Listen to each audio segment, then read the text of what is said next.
नमस्कार दोस्तों, श्री अनंता YouTube channel में आप सबका स्वागत है। मैं हूं समीना। दोस्तों, आज हम केनोपनिषद के बारे में आपको जानकारी देने जा रहे हैं। केनोपनिषद है क्या, इसमें कौन सी रोचक कहानी है, इस बारे में आज हम स्वामी जी से बातचीत करेंगे। स्वामी जी, कार्यक्रम में आपका स्वागत है। नमस्कार बेटी। स्वामी जी, आज हम केनोपनिषद के बारे में आपसे बातचीत करने वाले हैं। केनोपनिषद का मतलब क्या है और इसमें आज कौन सी कहानी आप मुझे बताने जा रहे हैं? जी, नमस्कार प्रेमियों। हम भारतवासी हम ये गर्व करते हैं कि हमारे बीच में बहुत सारे महर्षि थे जिन्होंने अपनी तपस्या के बल पर वेदों को पूरे ग्रंथ में लिखवाया है, जिसमें एक केन महर्षि थे। उन्होंने केन उपनिषद के बारे में हमें अच्छी तरह से समझाया है। आप संस्कृत पद में केना करके लेंगे तो क्या, कैसे, कौन, क्यों, इस इतना मतलब बनती है। जब महर्षि ने अपने आप को पहचानने के लिए, अपनी प्राण को पहचानने के लिए, उस परमात्मा को पहचानने के लिए तपस्या किया था, तब इस प्रकार अन्य प्रकार के प्रश्न उनके अंदर आए। आप ये भी कह सकते हैं कि इनका मतलब प्रश्न भी कहा जा सकता है।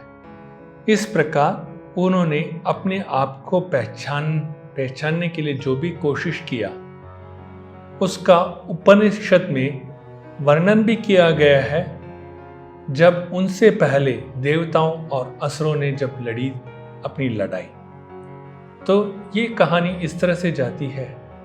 एक बार देवताओं और असुरों ने घमासान युद्ध किए।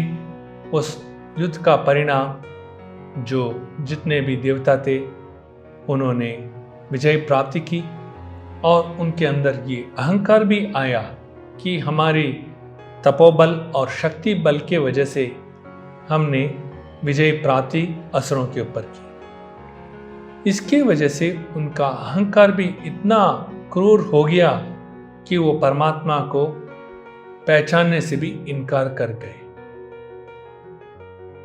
एक बार जब परमात्मा यानी कि जो हम ब्रह्म कहते हैं, जो उनके सामने प्रकट हुए, देवताओं के सामने, उन्होंने पहचान नहीं पाए।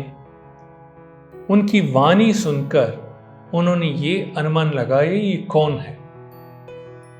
अग्निदेव ने पूछा, हे परमपिता ब्रह्मन, आप कौन हो? हम क्यों आपको देख नहीं पाते, अरूपी क्यों हो?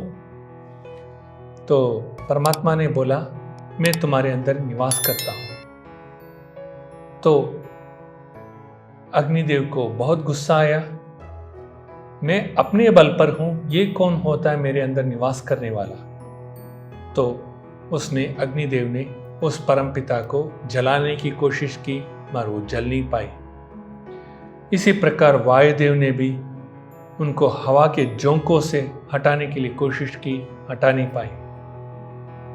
और जलदेव ने भी उनको उनके अंदर समाने की कोशिश की, समा नहीं पाए। इस प्रकार पृथ्वी और वायु भी असफल रहे। आखिरी में उमा देवी ने शिव जी से पूछा, ये कौन है ये परमपिता, आप जो अपने आप को ब्रह्मन कहता है और किसी को भी नजर नहीं आता, अरूपी है, वो कौन है वो शक्तिशाली जिसको मैं खुद भी पहचान नहीं पा रही? फिर शिव जी ने बोला, तुम खुद जाके उस परमपिता से पूछो वो कौन है। तब जाके जब उमा देवी ने पूछा उस ब्रह्मन से, आप हो कौन? तो उन्होंने बोला, मैं तो सदैव हम सबके अंदर रहता हूँ, भीतर रहता हूँ, सब प्राणियों में रहता हूँ, इस सृष्टि में हर कण कण में मैं रहता हूँ। मैं वो प्राण हूँ जो दिखाई नहीं दे सकती, मगर उसी प्राण से आप सुन सकते हो, देख सकते हो, बोल सकते हो, सब कार्य कर सकते हो।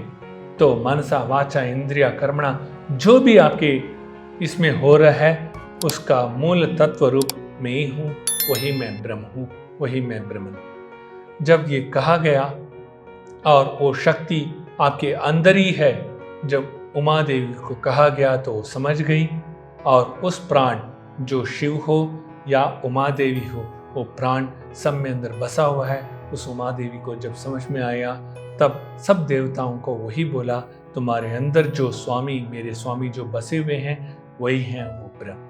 इस प्रकार से अहंकार, देव की अहंकार खत्म हुई और अपने अंदर उन्होंने पहचान पाई कि वो प्राण क्या है।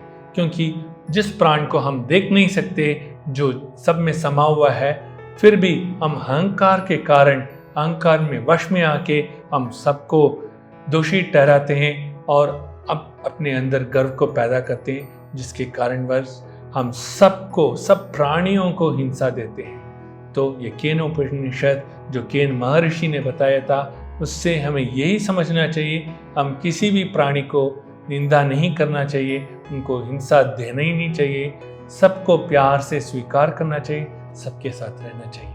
तो ये इस महर्षि के जो अनुभव था, उस अनुभव से हमें सरल भाषा में बताया गया है कि केनोपनिषद क्या है और किसी को हिंसा न दें, सबके साथ प्यार बना के रखें।